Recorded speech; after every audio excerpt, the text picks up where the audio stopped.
আসসালামু আলাইকুম, hello everyone, সকলে কেমন আছো? আশা করি সকলে ভালো আছো। Welcome back to my new another blog video. মুম্বাইতে আমরা এসেছি আজকে দুদিন হয়ে গেল।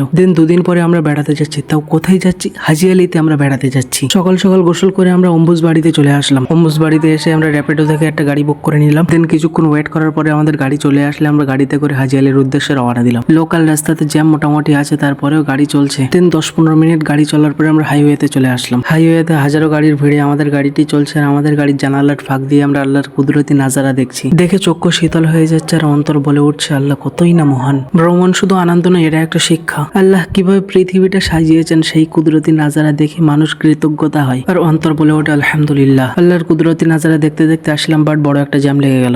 দীর্ঘ 30 মিনিট পরে জ্যাম ছাড়তেই আবার আমরা হাজি আলির উদ্দেশ্যে রওনা দিয়ে দিলাম। কিছুক্ষণ গাড়ি চলার পরে আমরা হাজি আলির কাছাকাছি চলে আসলাম। হাজি আলির কাছাকাছি আসতেই আমরা গাড়ি থেকে নেমে হেঁটে হেঁটে হাজি আলির ভিতরে যাওয়া শুরু করলাম। কত মানুষ হাজি আলিতে যাচ্ছে আসছে। হাজি আলিতে অনেক মানুষের ভিড়। হাজি আলি রওজায় যেতে গেলে সমুদ্রের উপরে ছোট্ট একটা রাস্তা আছে, সেই রাস্তা পার করলেই হাজি আলি। এখন সমুদ্রের ভাটা নেমে গিয়েছে, সেই জন্য রাস্তায় পানি নেই। জোয়ারের সময় রাস্তায় ভরপুর পানি থাকে। দেখতে দেখতে আমরা হাজি আলির কাছাকাছি চলে আসলাম। ওই যে সামনে হাজি আলি। অনেক মানুষের ভিড় ঠেলতে ঠেলতে আমরা লাস্ট পর্যন্ত গেটের সামনে চলে আসলাম।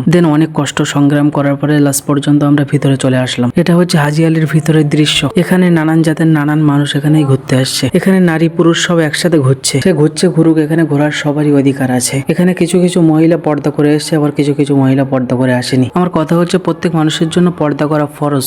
এইরকম একটা জায়গায় আসার আগে পর্দাটা করা উচিত ছিল। যাই হোক, ওই টপিক বাদ দিলাম। আমার অনেক ইচ্ছা ছিল হাজি আলির রওজাটা দেখার। আজকে দেখে নিলাম। আমার দেখার কারণ ছিল সব মাজারে শিরিক হয়। হাজি আলিতে শিরিক হয় কিনা এটা আমার ডাউট ছিল, বাট আজ ডাউটটা ক্লিয়ার হয়ে গেল। হাজি আলিতেও শিরিক হয়। মাজার মানেই শিরিকের আড্ডাখানা, বাট সব মাজার নয়। এখন সমুদ্রে জোয়ার না থাকায় হাজি আলির দুই পাশে পানি নেই। সেখানে বড় বড় পাথর থাকায় কিছু মানুষ সেখানে গিয়ে ফটোশুট করছে, আবার কিছু মানুষ সেখানে রেস্ট নিচ্ছে। এটা হচ্ছে হাজি আলির বাইরের দৃশ্য। হাজি আলি ঘোরা শেষ হলে গেট অফ ইন্ডিয়ায় যাওয়ার জন্য আমরা বাইরে পায়ে বাড়ালাম। হাজি আলি থেকে রাস্তায় আসতেই আমাদের গাড়ি চলে আসলো। গাড়িতে উঠে আমরা গেট অফ ইন্ডিয়ার পথে রওনা দিলাম। গেট অফ ইন্ডিয়ার ব্লগটি দেখতে চাইলে আমার ফেসবুক পেজ এবং ইউটিউব চ্যানেলটিকে ফলো এবং সাবস্ক্রাইব করে দাও। তো গাইস, আজকের ব্লগটা এতটুকু। দেখা হচ্ছে অন্য কোনো ব্লগে। আল্লাহ হাফিজ।